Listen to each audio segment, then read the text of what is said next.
मेरे पास ये जो कुंडली है सबसे प्रभावशाली नेता की कुंडली है। इससे ताकतवर कुंडली किसी नेता की नहीं है भारतीय। जी हाँ, ये कुंडली है ममता बनर्जी की। तो आज इसी पर चर्चा करेंगे। क्या ममता बनर्जी 2026 में विधानसभा चुनाव जीत पाएंगी? क्या फिर से मुख्यमंत्री बन पाएंगी? क्या बीजेपी के रथ को वो रोक के ही रखेंगी बंगाल में? इसकी चर्चा तो बिना देर गवाए शुरू करते हैं ममता बनर्जी की कुंडली पर चर्चा। ये ममता बनर्जी की कुंडली है। इसका मैं एक बार पहले भी विश्लेषण कर चुका हूं, लेकिन आज फिर से आपकी डिमांड पर इसका विश्लेषण करने जा रहा हूं। मैंने पहले भी कहा था ममता बनर्जी की कुंडली बहुत पावरफुल है। तीन तीन ग्रह उच्च के हैं। शनि उच्च का, चंद्रमा उच्च का, गुरु उच्च का। तो बताइए, ऐसा नेता जिसके तीन तीन ग्रह उच्च के हों, शानदार, उसे कौन हरा सकता है? इसीलिए तो आज तक नरेंद्र मोदी ममता बनर्जी को हरा नहीं पाए। अभी भी ममता बनर्जी को शनि उच्च के में बृहस्पति उच्च के की दशा चल रही है। और बृहस्पति लग्नेश है, बृहस्पति कर्मेश है, कर्म के मालिक, लग्न के मालिक, और वो भी उच्च के। तो कौन हरा सकता है?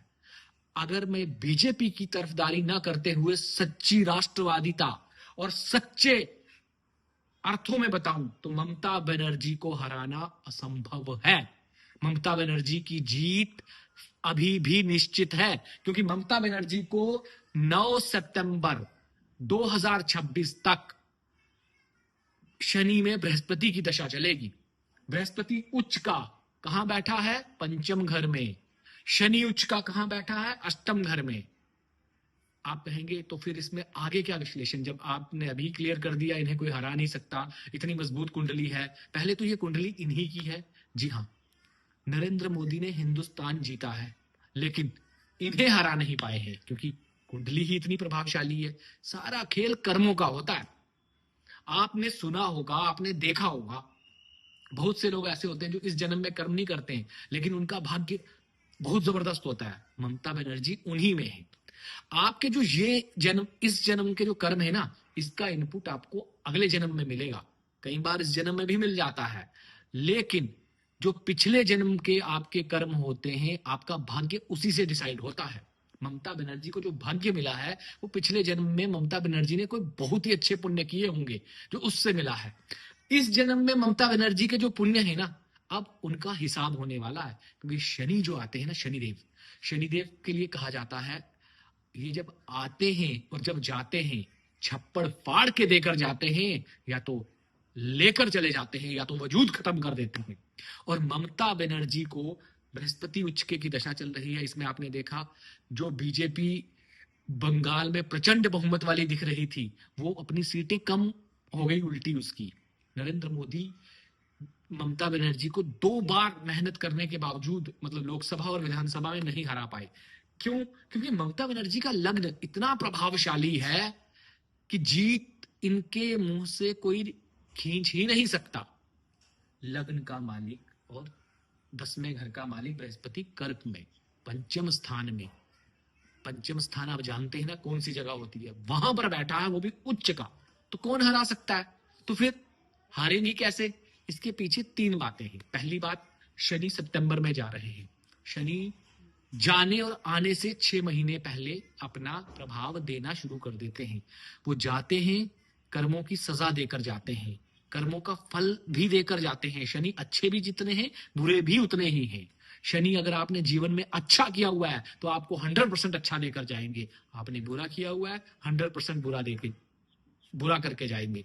अब शनि के जाने का समय है। चुनाव मार्च अप्रैल में होने, मतलब 6 महीने तकरीबन रह जाएंगे 9 महीने के हिसाब से, और 6 महीने रह जाएंगे। ममता बनर्जी ने अगर कर्म अच्छे नहीं किए हैं, अगर उन्होंने सच में कर्म अच्छे नहीं किए हैं, तो शनि उनको हरा देंगे। क्योंकि शनि जाते जाते, और शनि जाएंगे तो बृहस्पति भी तभी खत्म हो जाएंगे। शनि की महादशा में बृहस्पति की अंतरदशा है। इसके अलावा एक बात और, मैंने पिछली कुंडली जब पिछली बार विश्लेषण किया था तो मैंने कहा था इनका घर का भेदी लंका ढाए, इनको आगे बुध में बुध की दशा चलेगी, और तब इनके घर के अंदर से विरोध खड़ा होगा और वो इनको आगे रोकेंगे। लेकिन अभी फिलहाल बात इन्हीं की कर रहे हैं कि शनि और बृहस्पति, इन दोनों पर, कि शनि और बृहस्पति का इलाज क्या है, बीजेपी को इनका इलाज क्या करना चाहिए इनको हराने का। दशा तो इतनी मजबूत चल रही है, और ये कब से चल रही है? 24 के आखिरी महीनों से।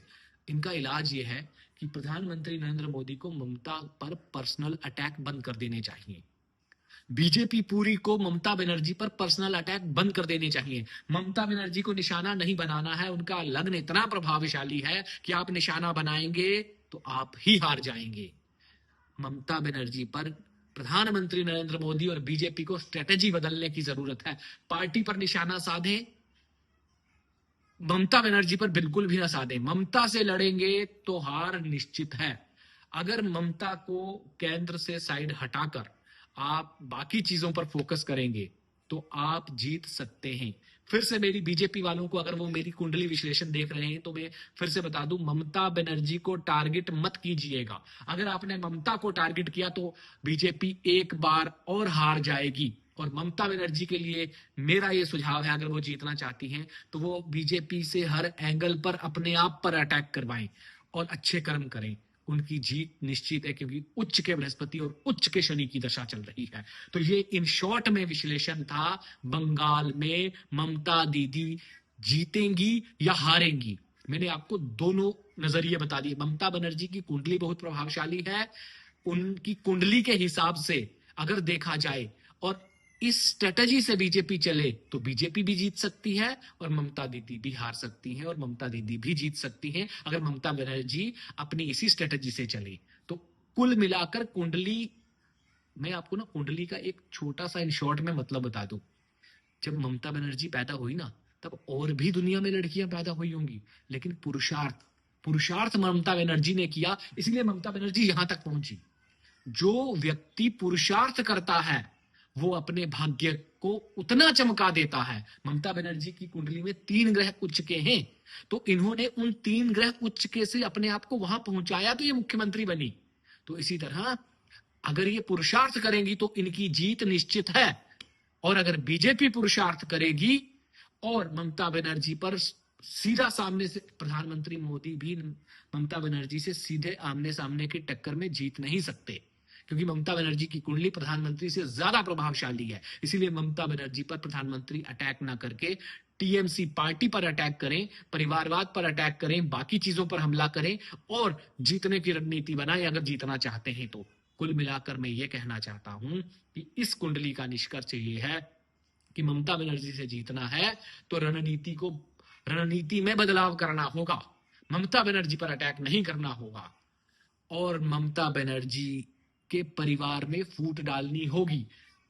यह संकेत देता है सूर्य के साथ बैठा हुआ राहु कि परिवार के अंदर से इनको एक दोष है जिसे कहते हैं पितृदोष। सूर्य को राहु पीड़ित कर रहा है और उस दोष से बीजेपी विजयी हो सकती है।